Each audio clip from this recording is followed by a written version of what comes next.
What's good, everybody? I'm Hendrik. He's Sodek. Hello. And today we have a metagame update for Modern for May 2022 for you. Let's go. Alrighty. So, Street of New Capenna was released after our last metagame update in early April. And to be honest, it didn't really make any significant impression in Modern. I would maybe say that it tried to do something and people are trying to make it like worth as a set, but overall all these changes are quite marginal compared to what is the true power level of the format. Yeah, exactly. Also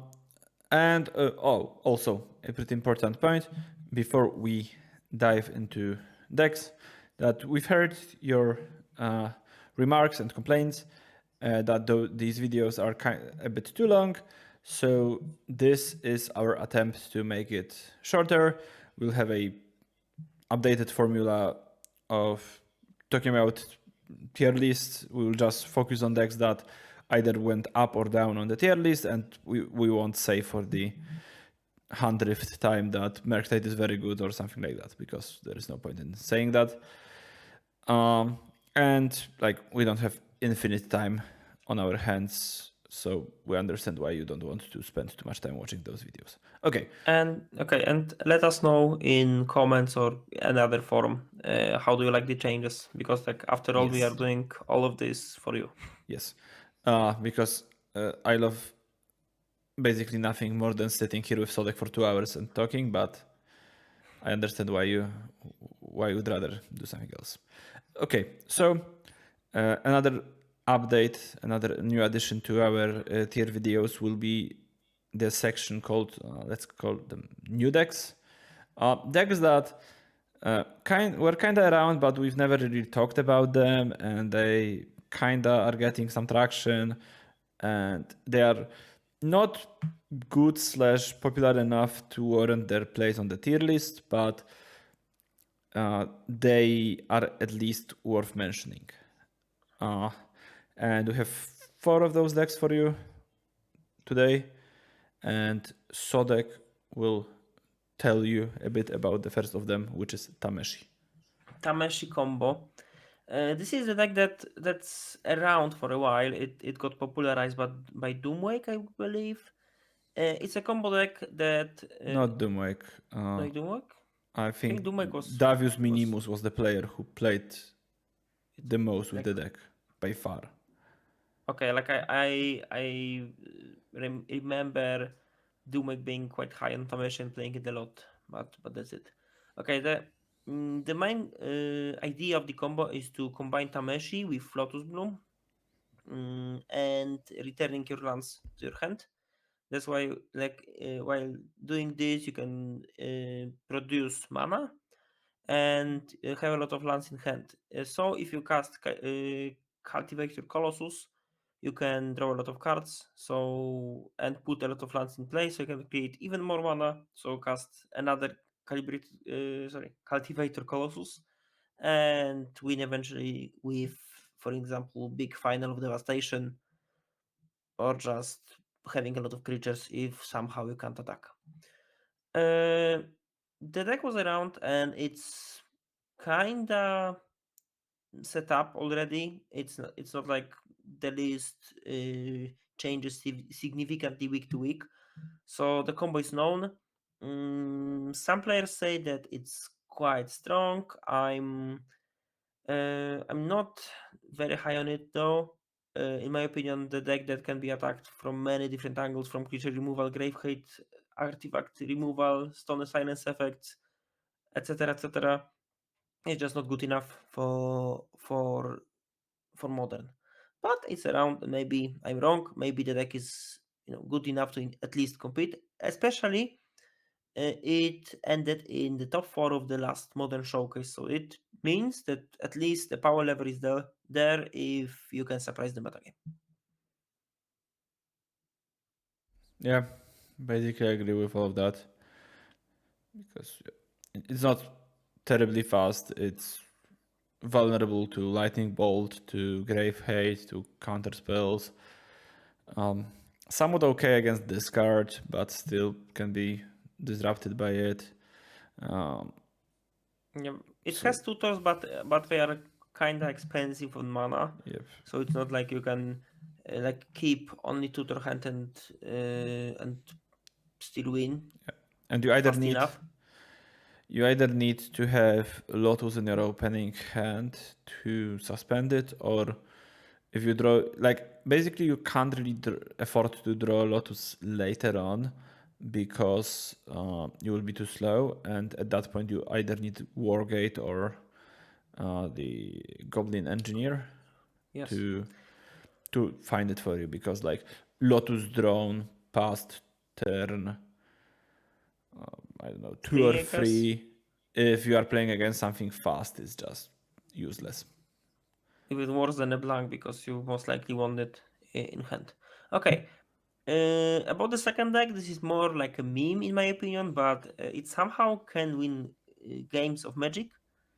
And it ended in the top 8 of the last week's Sunday Modern Challenge and top 16 and top 32 in this Sunday. And the deck is Calibrated Blast Combo. The deck is very strange because it's purely around one card, Calibrated Blast from Modern Horizons 2. And it's combined with a lot of spells that cost 15 mana, like Shadow of Immortality, Emrakul, or Sign of Draco for 12 mana. So your idea is to deal 15 damage with one spell and try to deal the last portions of damage with maybe a flashback that costs 5 mana or strange effects like this funny desert that deals 1 to player, etc. Like the deck was a meme earlier. Now it's a bit less of a meme because it got uh, lands from Kamigawa, Boseiju, Otawara, Sokenzan. So you can do something more with your mana than just having lands. That does nothing. Do nothing, sorry. Plus, Shadow of Mortality makes the deck a bit more stable because you more often deal 15. I still don't believe the deck is even close to being very good, but on the other hand, I can see it being good in slower meta games. For example, versus 4 color, it can be a really good deck. Still, there are enough decks in the format that are not going to 15 or lower life by themselves, and that's why I'm not very high on it. But still, people are trying, people are somewhat winning with the deck, so maybe there's something there, who knows. Okay. I personally am a fairly significant doubter of uh, Calibrated Blast. I think the deck is garbage. Uh, Maybe not complete garbage, but it just, I can't imagine how it would ever become like a competitive popular deck, even though I'm losing to it almost every time I play it against it.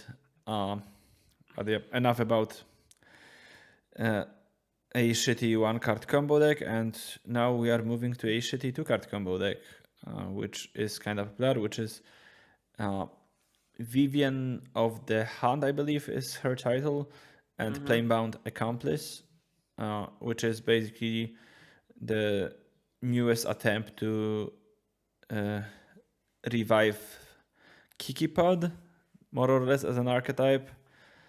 And Vivian is the new Planeswalker from Capina. It costs, I believe, 4 and 2 green, so 6 mana total.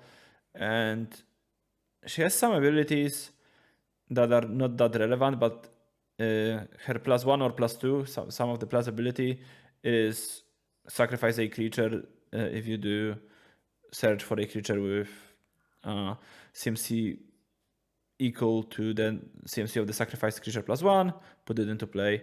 So basically one Birthing Pot activation.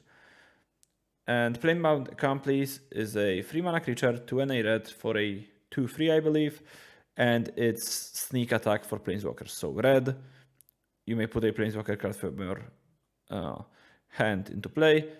I don't know if it gains haste or not because it's irrelevant. And then you sacrifice it at the beginning of the next end step. So the combo works in a way that you have Accomplice with 1 red mana floating, and you use the Accomplice ability to put Vivian into play. You +1, sacrifice Accomplice. You get Felidar Guardian. Felidar Guardian blinks Vivian of the hand. Vivian sacrifices Guardian to get Karmic Guide. Karmic Guide, when it enters the battlefield, brings back Felidar Guardian. Felidar Guardian blinks the Vivian once again. You sacrifice Felidar Guardian, get Kiki Jiki.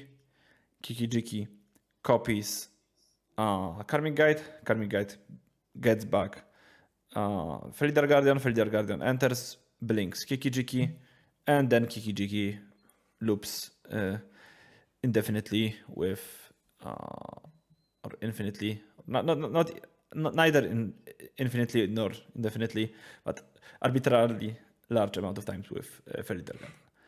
And then you attack for a lot of damage.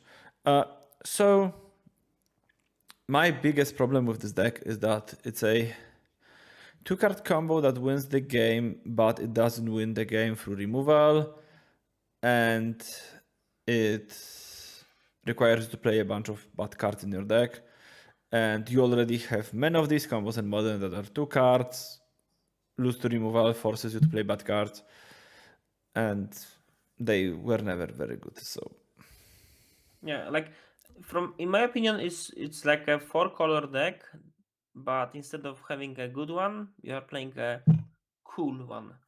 And like, sure, you can do this. Sure, like there were players who were doing fine with the deck. It ended in the 18th place at the last Modern Showcase. I saw some tweets that the deck ended in the final in bigger paper tournaments, etc. But it's more like a surprise factor. Like after like a few turns when players see Utopia Sprawl into Vrennen 6, Teferi, they most likely think about 4-color, like a regular one, so they tend to tap out more often, and then you can ambush the win. And if you don't need the combo, you can just side out the pieces and play a fair game of Magic. Like Jędrek, I'm not the biggest fan of it. Still, it's kind of nice to have this type of combo available around.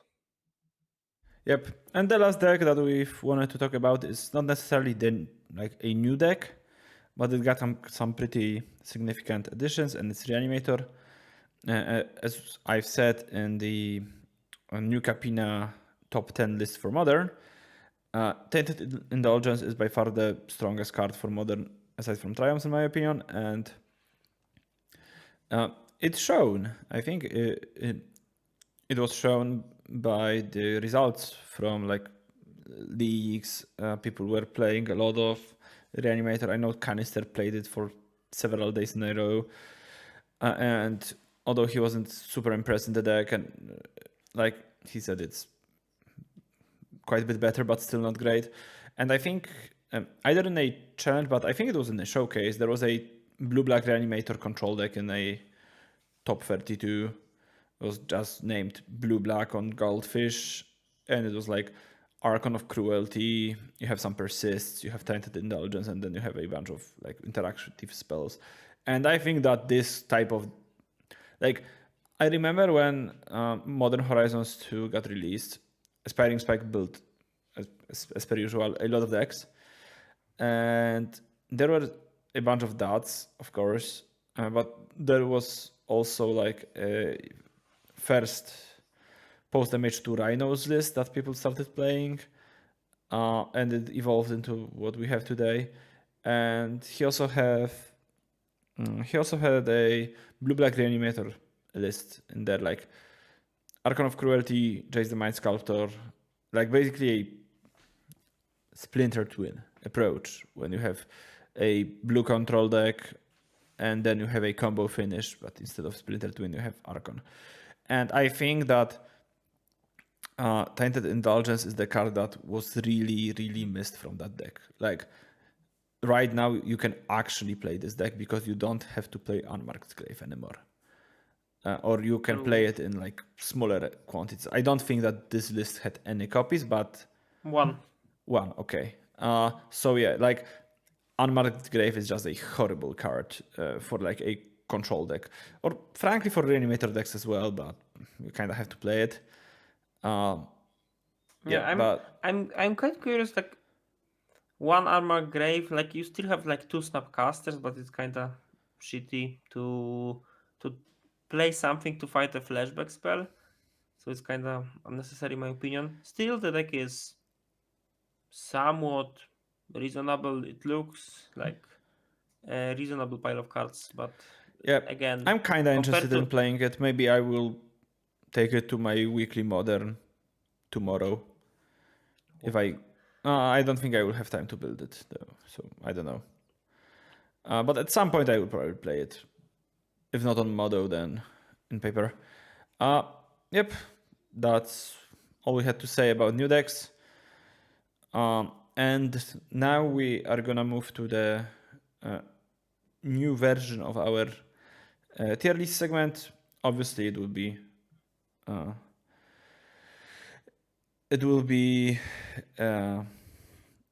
I can't remember words because I'm a dum-dum.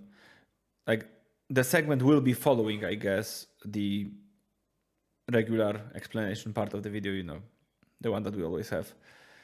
So yeah, we'll see you in about 6 minutes, or if you already saw it, then you will scroll through and don't go anywhere.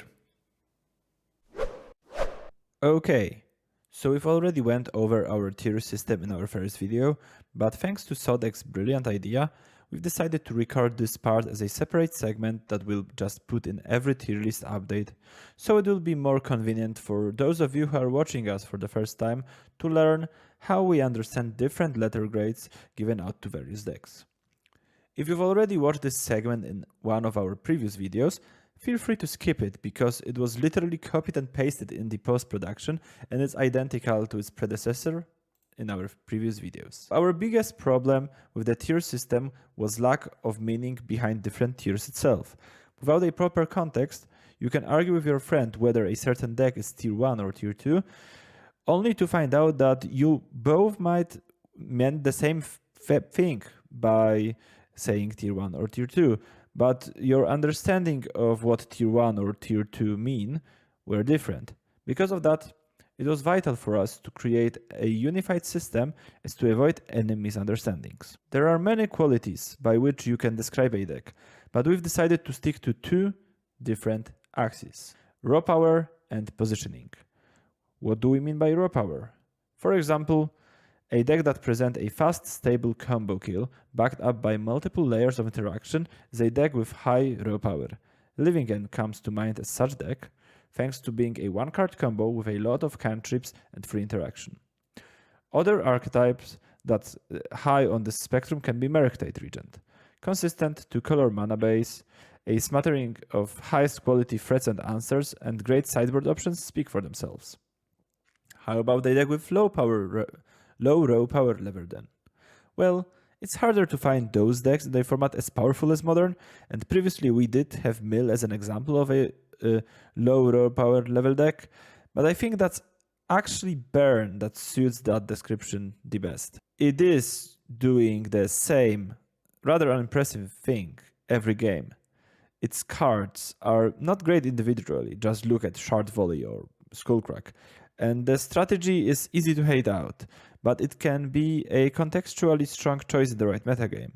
Hence our use of 2 axes to better describe the overall strength of any given deck. To distinguish between decks that are lower and higher on the raw power spectrum, we are using terms bad decks and good decks, respectively.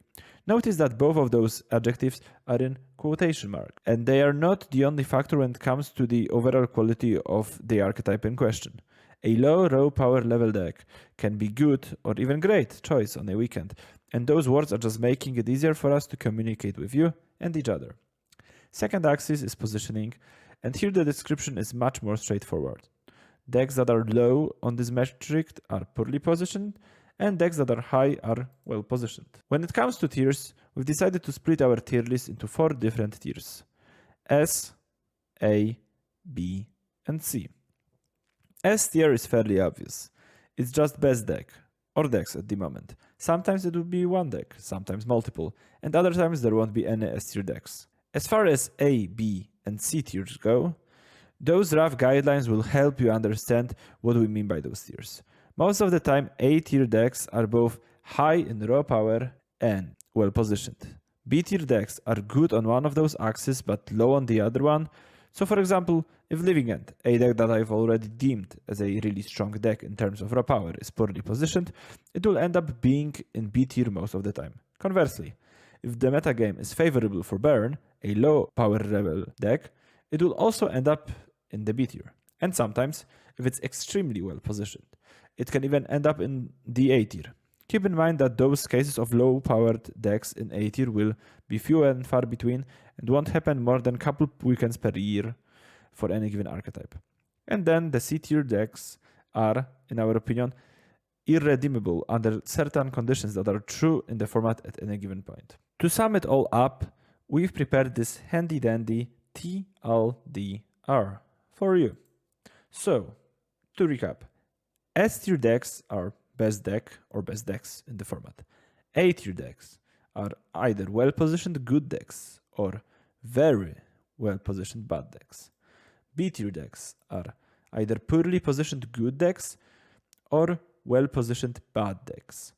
And finally, C tier are poorly positioned bad decks. Note that those guidelines are not always true, and sometimes a high raw power level deck, such as Living End, might end up in a C tier if it's really poorly positioned, according to us. Or that not every deck in B tier is either high on raw power and low on positioning, and the other way around. Sometimes there will be a deck that's mediocre on both of those axes, and it will end up being in a B tier anyways. Thanks for watching this explanatory segment, and let's jump right back into the video.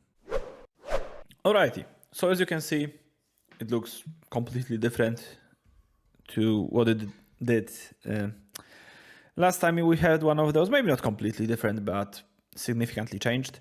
Instead of having 2 different tier lists for Sodek and I, we have the shared Unified tier one. list, which is bigger and more in your face and in the middle and yada yada yada, a lot of different things. And the most important change are those funny little triangles you can see next to Yawgmoth, Affinity, Blue, White, and Tron. And as you can probably guess, the green upwards facing triangle is an indicator that the deck got better in our eyes, which in more like technical terms means that both of us moved that deck in our at least a tier up in our opinion. And analogically, the red downward facing triangle means that both of us moved the deck at least 1 tier down. And how we are gonna do this? We are gonna talk briefly about tiers, like as a whole, instead of talking about each deck that is in the tier. And then we are gonna talk about the decks that got better or got worse more in depth. So instead of having like 20 different decks to talk about, we will have 4 decks to talk about, and then of 4 tiers. So Yeah, and sections as a whole. yeah, so we hope those videos will be like half an hour or 40 minutes instead of half an hour and a half. So yeah. Okay, so Okay. you have anything to add, one, Sodek, before we start? Yeah, one last thing. Like if you are playing something that's not presented here, don't cry, don't be very sad. We wanted to focus on things that you can actually meet on the tournament, maybe excluding Belcher, but I'm biased. And like there are still a lot of decks that have a potential to at least go to like C or B tier, but we just wanted to focus on the archetypes that are played by enough people to make a difference for the metagame. Yes. Okay. So starting at S tier. No surprises there, really. We have Murktide and Living End, same decks that were in the ES tier last time. So there was also kind of arguing about putting 4-color in there, but I strongly objected against, or just objected. I still think that those two decks are just head and shoulders above anything else in the format. I'm not that high like about both of them because they both can be stopped. Still, they have the biggest potential to win through the presented hate because like Living Head has a lot of interactive spells and can just change them and adapt to nearly everything. So unless you have like a lot of cards dedicated to build it, Living Head will always at least have a shot of stopping you from doing your thing and playing your hate. Murktide, just a definition of tempo. If gets unchecked, you can fall behind and never get back thanks to counter spells. So just very safe to pick them up and play, and it will be never truly a terrible choice for the tournament. Exactly. Okay. A tier. We have 4-color in both variations, so regular 4-color and elementals, hammer, rhinos, and a newcomer in form of Yawgmoth. So yeah, we'll talk about Yawgmoth more specifically in a second. So let's focus on those decks that we'll just touch on briefly. 4-color. Yeah, if I had to choose third best deck in the format, I would probably say 4-color. Even though I think there is once again a considerably large gap between first two decks and the third one. I'm still not a fan of elementals. I think you are dirtling a bit too much for your own good. And if I want to play Yawgmoth, I'd much rather play the control version, which is still a very similar deck, but you are more about counterspell and iteration than you are about Risen Reef. Which I think in general, Risen Reef and elementals you are just compounding your strengths and weaknesses, and I'd rather try to Like it make weaknesses then. I'd rather patch up my weaknesses instead of just compounding my strengths even further. Like in general, when I'm playing Magic or in many aspects of other games and things in my life, I'd rather be as consistent as possible than have this variance. Like your good matchups gets better and your bad matchup gets worse.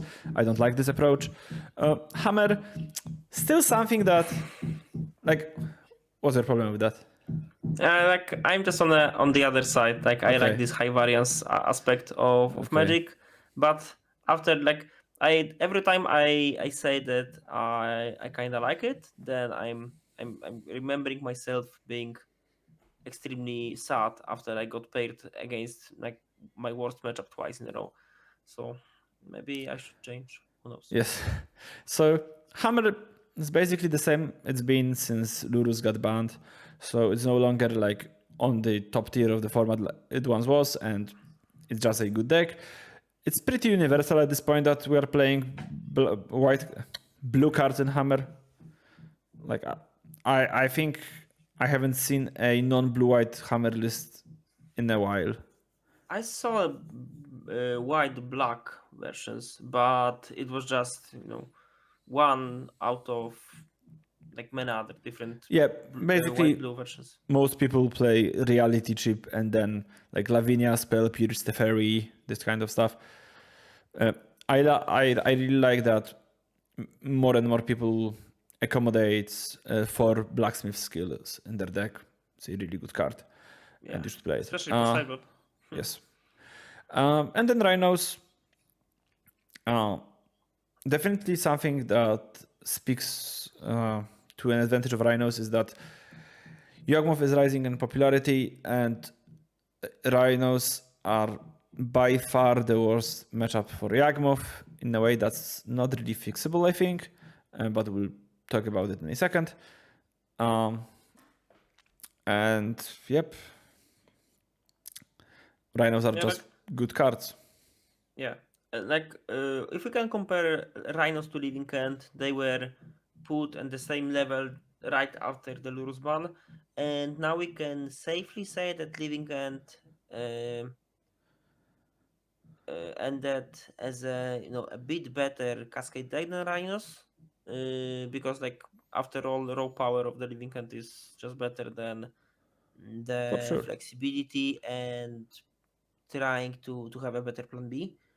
Still, the deck is really good, and it's, in my opinion, also a really safe choice for the tournament because of your extremely broken start with turn to fire ice, like ice into Rhinos. That's really hard to beat for a lot of different decks. Yep. Okay. B tier.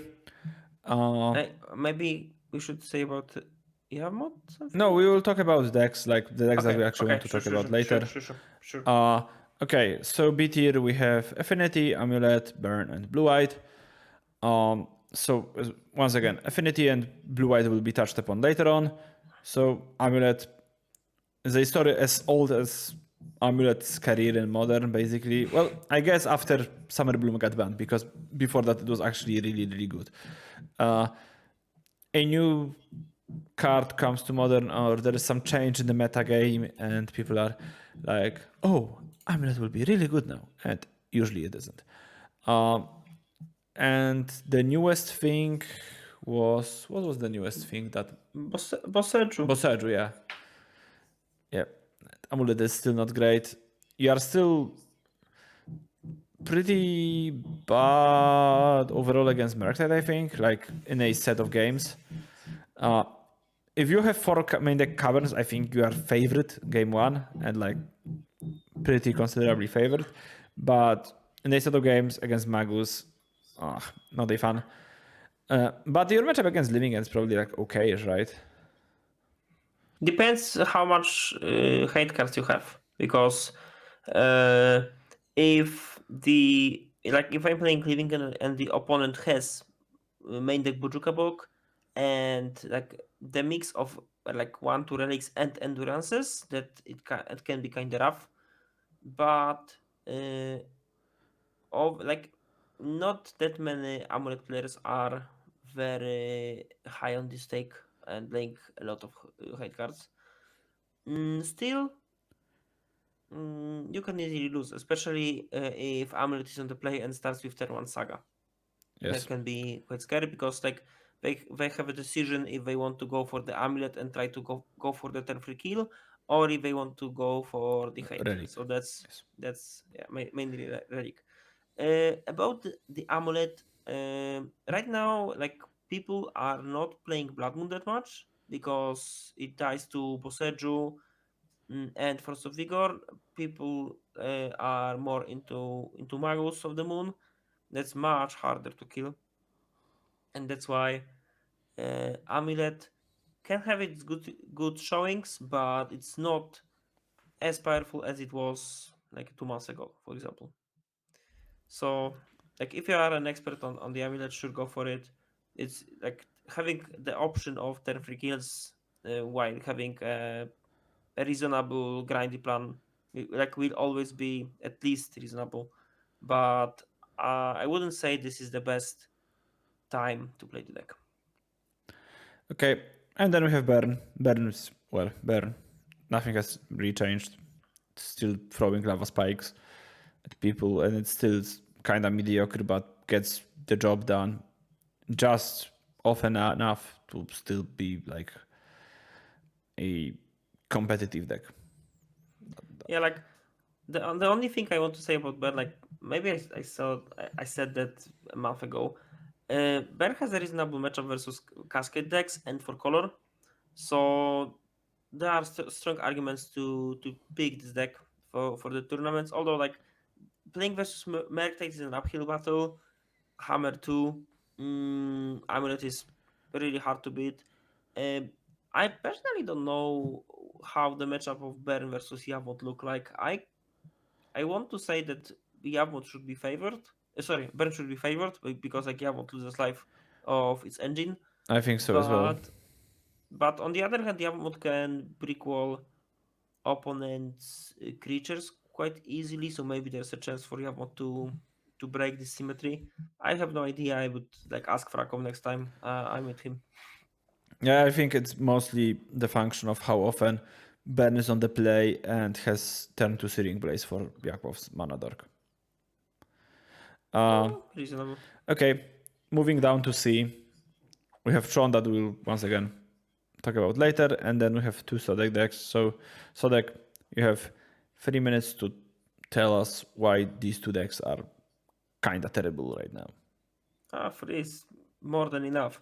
I don't recommend Belcher at the moment when Living End and Merctide are at the top, especially with Boseju adding. There's a new addition to the deck thanks to New Capina. It's an offer you can't refuse. Like 1 mana counter target Norkincher spell, and you put 2 treasures. You can combine it with a 0 CMC spell that you can counter. So you can create new Recross the Path piles, but you don't have to play Infernal Plunge and Pact of the Titan. So when you draw your pile cards, they can be a bit better than having a dead card instead.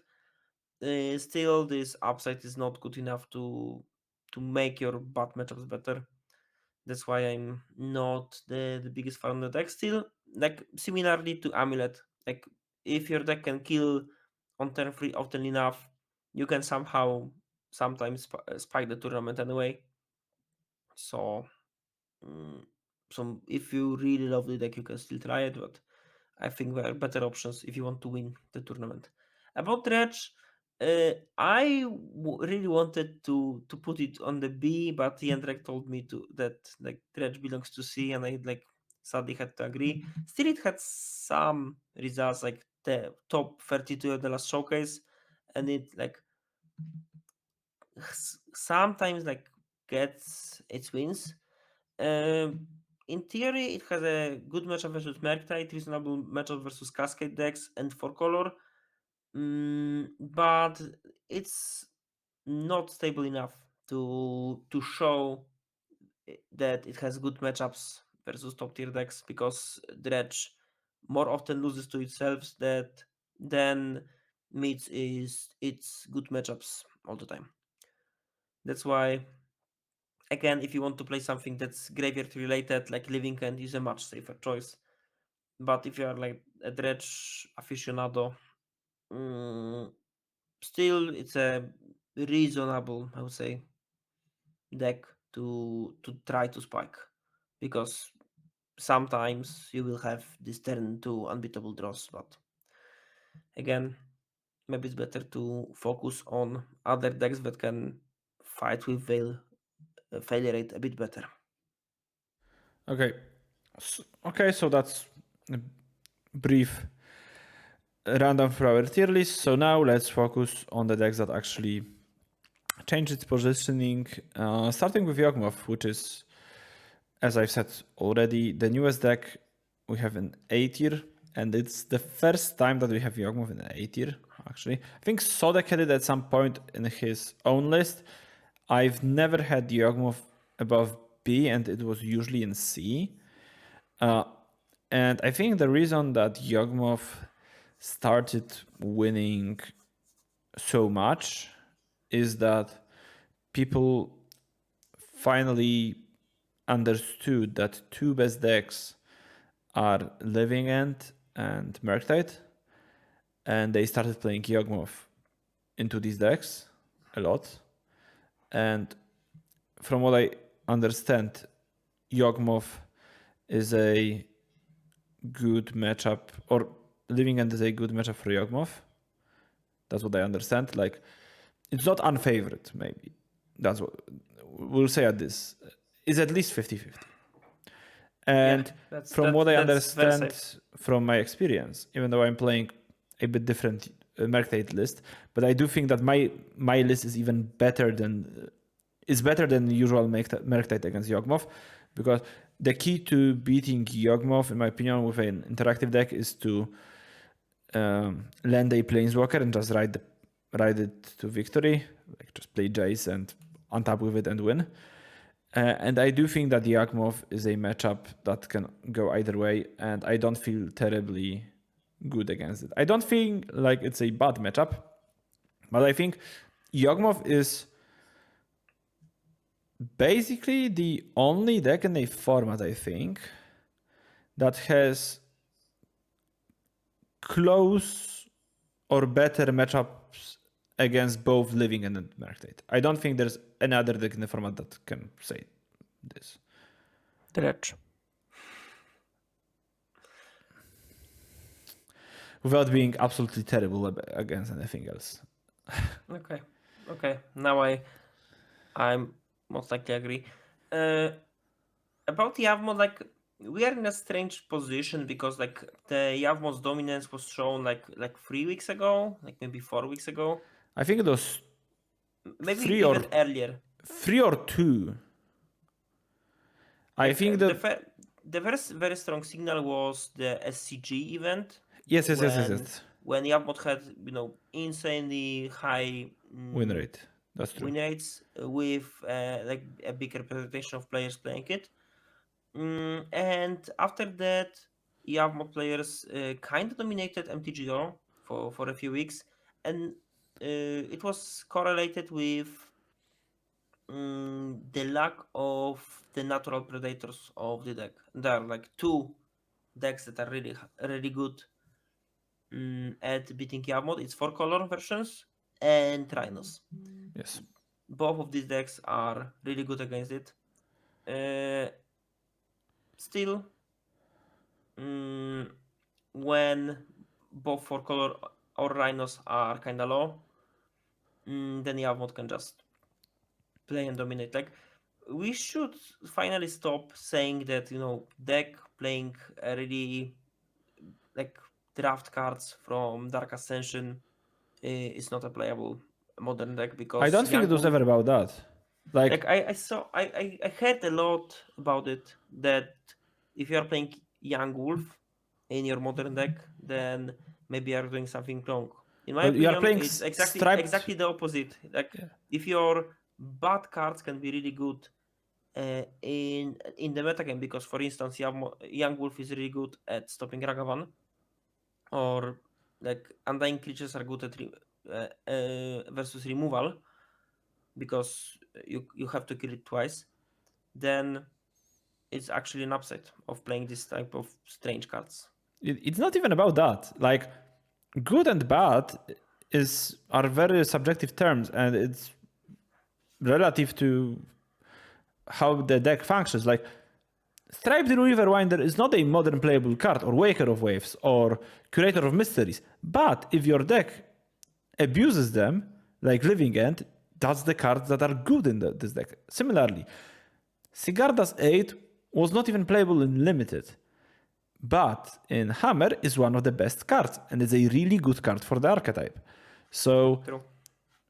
I wouldn't say that the Yawgmoth cards are like, I think the bad card in the Yawgmoth deck that people started cutting, and then Yawgmoth got more and more results, is Geralt Messenger. Geralt Messenger is actually not a good card, but both Yawgmoth and Stranglordgeist are just good cards in the archetype. And maybe we should touch upon why Yawgmoth has hard time against especially Rhinos, and then also 4-color, because how does the Yawgmoth combo work? Like, combo. There is there's always a very good episode of Dominar's Judgment about Yawgmoth. It's like hour and a half about Yawgmoth. I really recommend listening to it. And the term that gets toss around a lot in that episode is life discrepancy deck. This is how they call Yawgmoth, or life delta or HP delta deck, however you call it.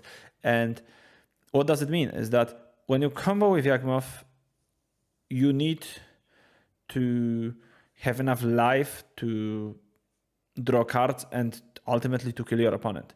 And because every Yawgmoth activation costs 1 mana or 1 life, for example, if you play against Rhinos and they hit you once for 8, very often you can't combo because you are at 8 life or whatever because you fetched and shocked or whatever, or they played Fire Ice, or they just had, I don't know, Shardless Agent. No, it doesn't matter. In general, it's very hard for you to combo if you have too low of a life total, and also your actual combo to kill your opponent when you sacrifice Geralt Messenger. The requirement, like, you sacrifice one undying creature to put a counter on the other one. One of those is Geralt Messenger. So you pay 1 life, put counter on the one of them, pay 1 life, sacrifice Messenger, put a counter on the other one, and then you are at the same place you were before, and you paid 2 life, and your opponent lost 2 life. So if your life total is lower than your opponent's life total, you can't kill them with Geralt's Messenger. To be honest, like there's another line with, for example, Blood Artist. If you Yes, have but yet another creature, then you can still kill it, but it requires course. even more tools, and it's even harder to set up, especially when if you're under pressure. If you are under pressure and the opponent has efficient removal. By efficient, I mean Fury. Yes, but even like, because it's like a long combo, what Yawgmoth players call short combo is when you play Yawgmoth, your opponent at some point forces a removal on Yawgmoth, and then you start sacrificing your board. And usually you have like, I don't know, 2 mana dorks and an undying creature or something. And then you sacrifice undying creature, then you sacrifice mana dork to put counter on undying creature, then you sacrifice undying creature, then you sacrifice a mana dork to put a counter on undying creature, then you sacrifice an undying creature again and probably again. So you draw like, I don't know, 5 cards or whatever.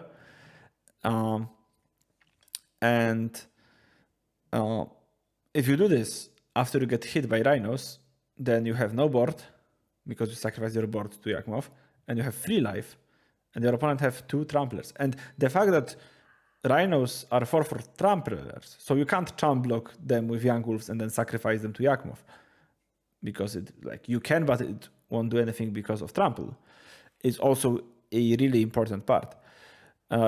Conversely, like, it's really hard to create enough life discrepancy against Omnath when they gain 4 life off of every land drop.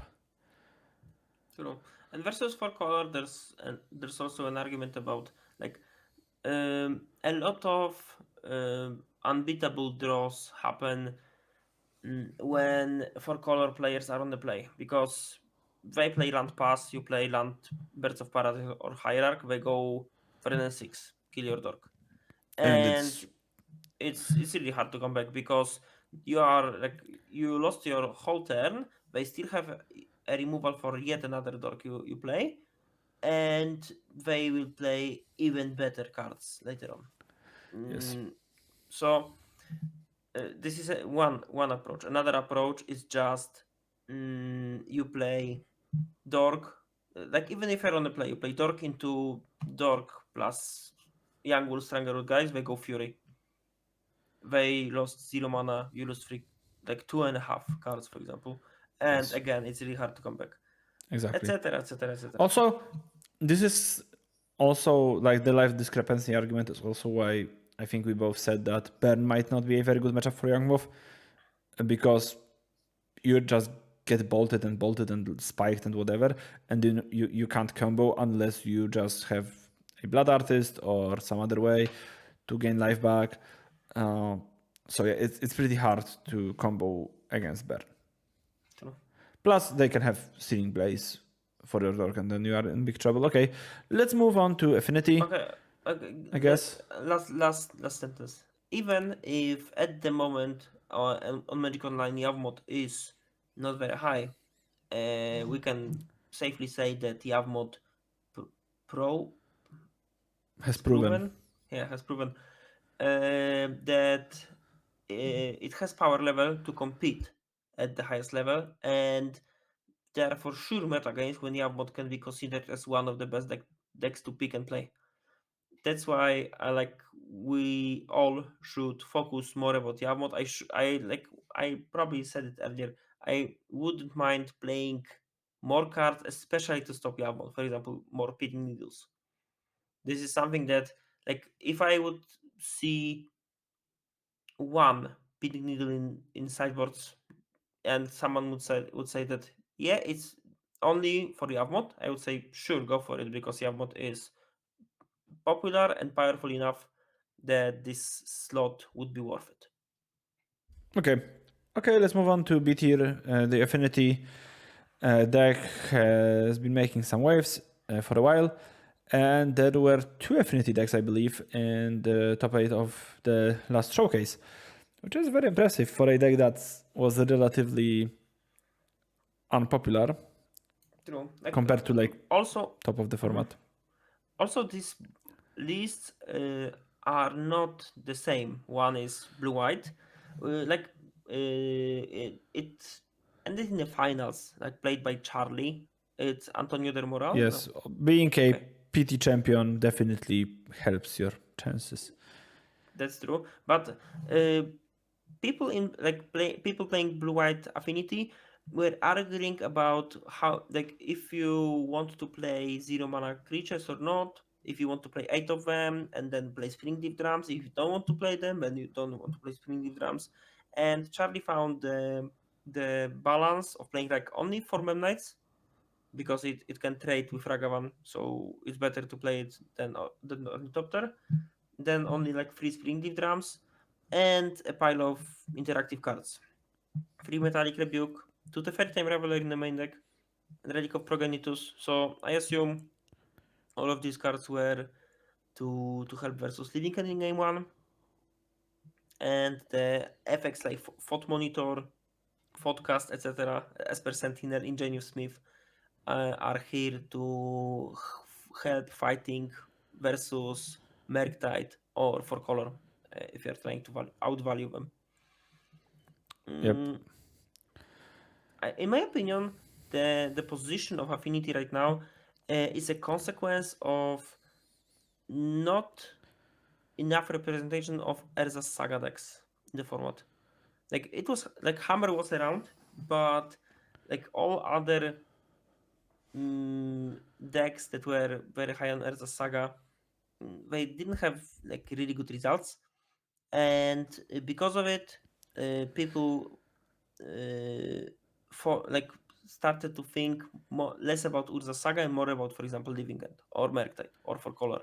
Yeah. That's why there are fewer answers to Urza's Saga in player sideboard, and that's why these decks that can have a really good use of Urza's Saga, and the Affinity constructs are huge. I would even say that specifically less copies of Force of Vigor, which is the most important answer.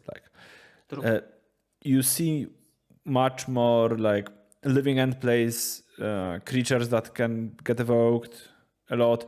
They also play Force of Vigor, but if you want to play some creatures like Foundation Breaker or Ignite Chewer, and then you also, for example, want to get ahead in Living End Mirror, so you want to play Leyline of the Void in the sideboard, and suddenly you don't have space to play 3 forces, and you can play 1 Force of Vigor maybe. Yeah.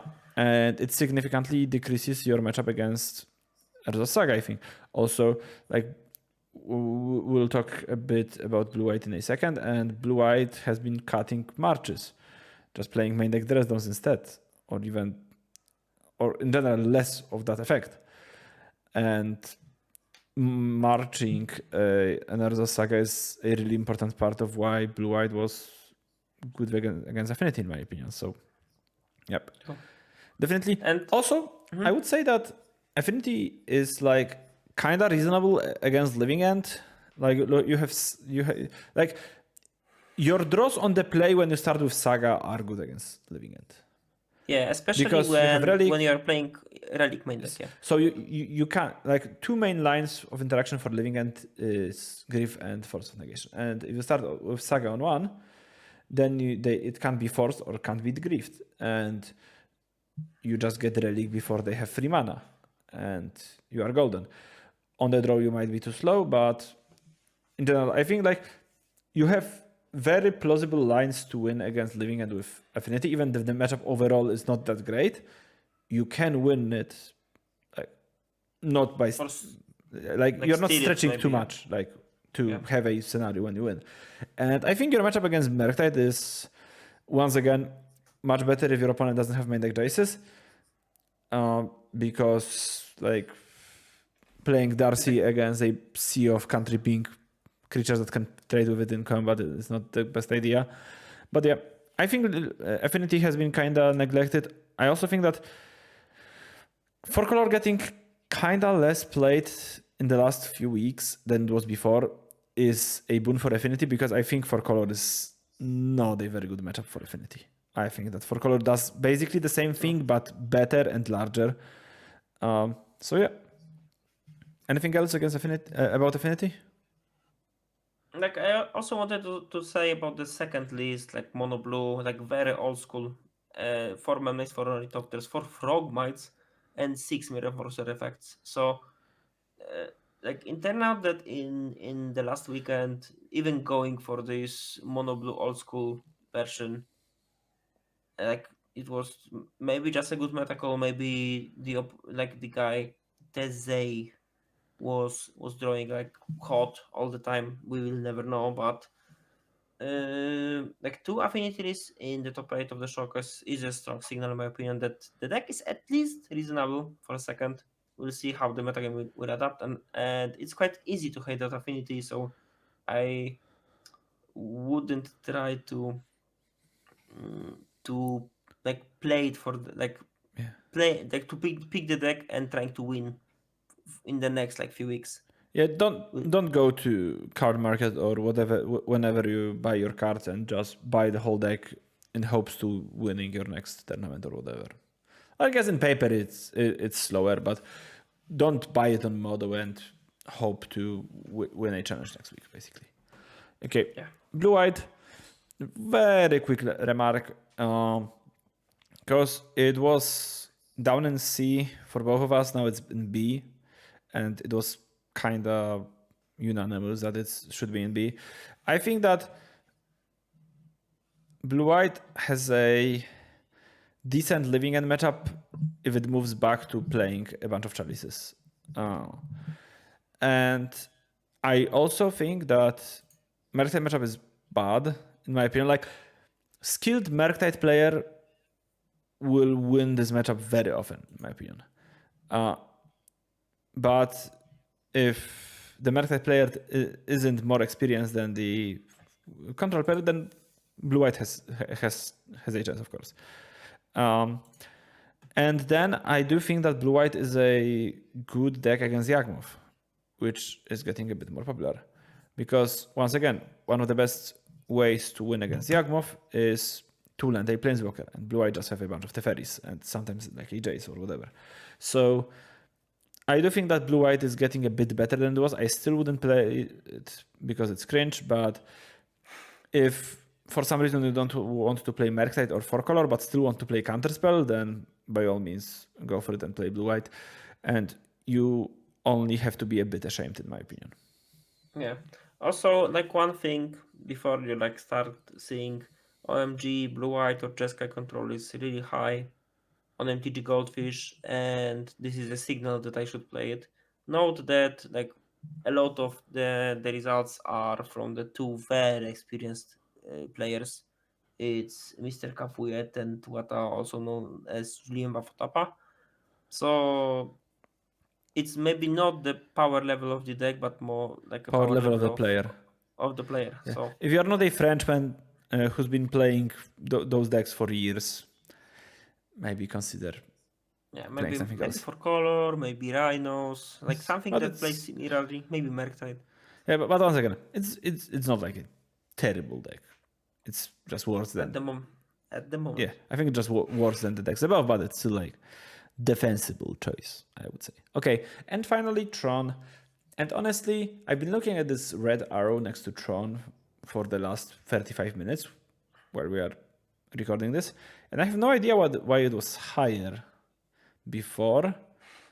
Like I don't have anything to say about Tron after thinking about it. Like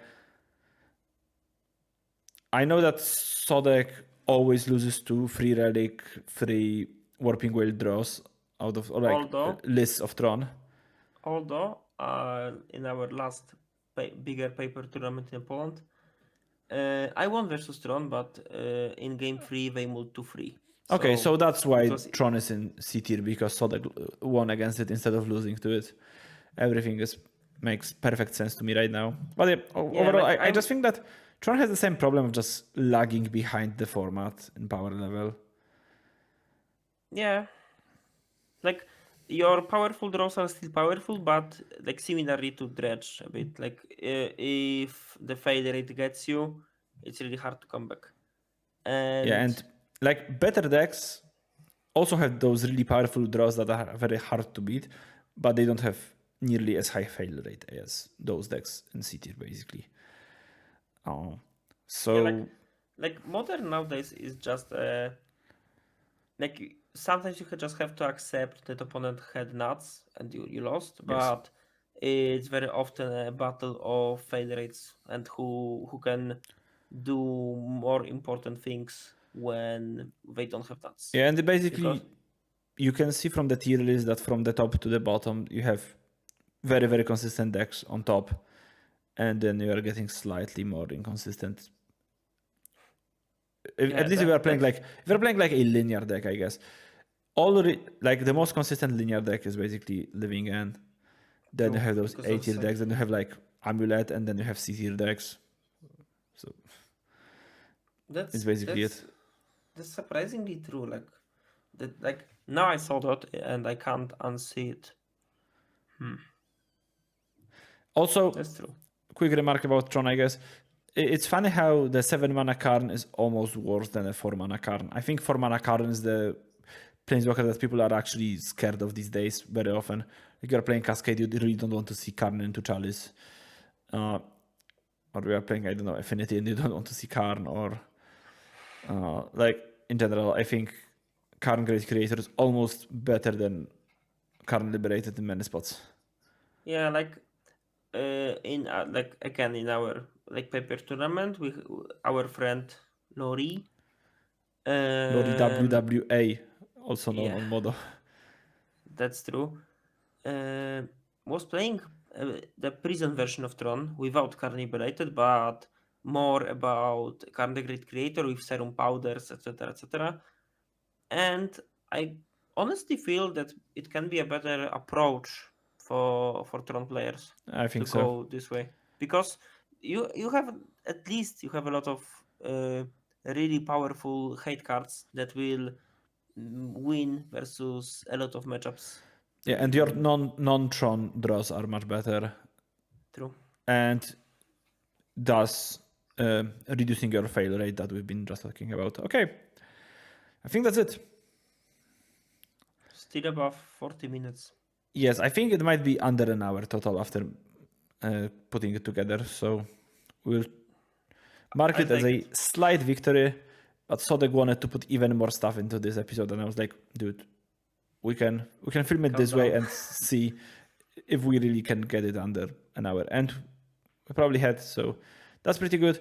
Let us know once again if you feel that it should be even shorter. If you think so, then tell us what we can cut, because at least in my opinion, we haven't really talked about anything too much. Like I think we talked about an amulet like for 2 minutes more than we should, but that's all. I wanted to talk about like cards like Ledger's Shedder in Merktide, but like TSP and Rec didn't let me. So we really like we could tell you more, but like we also wanted you to actually watch this. So Yes. Okay, so as always, thanks for watching. As always, all of our links are in description, mostly Patreon, which is our main place for content. So click them, support us, or don't, just watch those videos. It's good enough for us. Take care, and we'll see you when we see you. Bye bye.